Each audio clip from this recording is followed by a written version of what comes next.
j'ai grandi à Cachan, Fresnes, Évry, et j'ai passé la plupart du reste de ma vie à Lys. Même si on peut argumenter sur le fait que Lys soit la campagne ou pas, le fait est que j'ai toujours vécu dans la ville. Du coup, j'ai directement été attiré par la vie citadine. J'ai jamais eu aucune attirance particulière pour aller vivre à la campagne ou dans la nature. J'ai été plus mégalopole genre Neo Tokyo ou Los Angeles de Blade Runner. Tu connais. Je projetais d'habiter à Paris, j'ai vécu dans la banlieue d'Amsterdam, et ça, c'était avant d'aimer faire du camping sauvage. Cette vidéo, c'est pour les enfants des villes, comme ce que j'étais. Je vais essayer de te montrer pourquoi camper peut être vraiment cool. Oui, alors je suis pas un grand campeur, et quand je dis camping sauvage, c'est juste qu'on n'est pas allé dans un camping avec emplacement, tout ça. En fait, le fait que j'ai jamais apprécié le camping, c'est plus un héritage du goût de mes parents. Mes parents sont pas vraiment camping, et je pense que de par leur vécu, aller dormir dans la nature, c'est plus un espèce de délire rétrograde. Pourquoi aller dormir dans la nature alors qu'on cherche à tout prix le confort? Est-ce que c'est vraiment grave que ça soit quelque chose de rétrograde? Et finalement, à quoi rime la quête de confort? Pour avoir vécu en ville toute ma vie et quelques années sur les routes, je préfère engranger des expériences humaines et me concentrer sur la création. Ce point est ultra subjectif et comme beaucoup de choses, je trouve que c'est un curseur. Et chacun a son curseur. Et pour moi, dans cette balance, le fait de chercher à avoir du confort est plus une contrainte. J'étais assez capricieux quand j'étais petit, j'espère ne plus l'être. Il y avait plein de choses que j'aimais pas en fait. Comme dormir dans un autre lit que le mien. Il y a beaucoup de choses que je voulais pas manger. Il y a même un moment où j'aimais plus le riz. Un gros sacrilège. Et des fois, je voulais même pas aller aux toilettes parce que c'était pas des toilettes en dur. Et rétrospectivement, je pense que j'ai vécu pas mal de temps dans ces petites névroses. Et étant détaché de ça aujourd'hui, je peux affirmer que ça a été plus un frein dans les expériences que je veux vivre qu'une motivation à chercher beaucoup plus de confort. En gros, ça m'a plus empêché de vivre les choses. Ou apprécier les choses. Toutes ces petites pensées te sortent du moment présent en fait. Alors que tu es en train de vivre une expérience peu commune qui te fait souvent sortir de ta zone de confort et qui peut être vraiment enrichissante. Depuis des décennies, on est beaucoup dans la course d'acheter plein de choses pour plus de confort. Meilleur canapé, meilleure télé, meilleur lit. Et qu'on l'aime ou pas, aujourd'hui on vit dans une société de consommation. Et pour faire tourner la machine, il faut acheter des nouvelles choses.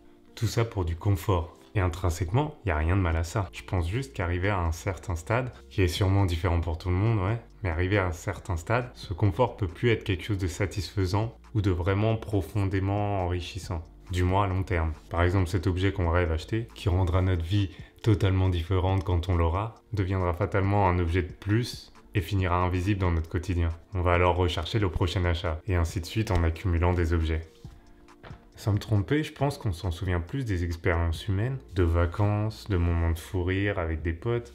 Cette anecdote où un ami a fait un truc super bizarre, on s'en souviendra plus de ça que du canapé peu confortable sur lequel on était assis. Et pour moi, le camping permet justement ce recul par rapport à cette vie confortable pour aller chercher des expériences humaines.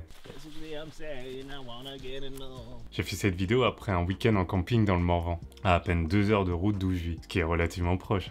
Et dans ce parc national, il n'y avait pas du tout de réseau. À 2h30 de Paris encore. Pas de réseau. Je trouve ça ouf quand même, c'est cool. Du coup, c'est un bon endroit pour se couper de tout et de se concentrer sur le moment présent. Entouré par un environnement pas créé par l'humain, on rentre dans un rythme différent de vie. Par exemple, on recommence à trouver le temps long. Et on est entouré par des choses qui dépassent notre cadre d'humain. Parce que justement, dans nos villes, tout est à notre échelle. Et tout est timé en fonction des activités de celle-ci. Dans un environnement comme ce lac, on a plus tendance à se voir dans un tout. A contrario, dans la ville, il y a plus une dichotomie entre nature et ville. En campant, tu vis plus simplement. Simplement avec le rythme du soleil, par exemple, puisque tes activités sont beaucoup plus limitées la nuit. Je dirais en gros que ça rapproche d'un état fondamental. Même si ça paraît assez loin cette époque où on gambadait nu dans la forêt, à l'échelle d'une espèce animale, c'est comme si c'était hier. Et beaucoup d'observations tentent à montrer que nos cerveaux diffèrent très peu de nos ancêtres finalement. Des mécanismes datant de milliers d'années sont encore à l'œuvre dans nos têtes. Du coup, je trouve que ça permet une remise à zéro. C'est ces moments qui te permettent de lever la tête du guidon, réfléchir sur nos aspirations personnelles, ou ça peut juste être un bon moment avec des amis,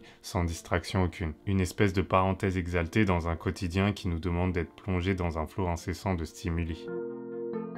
Merci d'avoir regardé cette vidéo. Comme j'ai dit, je suis pas un campeur de fou. Cette vidéo, elle est vraiment faite pour les gens qui sont pas habitués au camping, des gens qui n'aiment pas non plus le camping. Si t'es un campeur de fou, je pense pas que ça soit vraiment utile cette vidéo.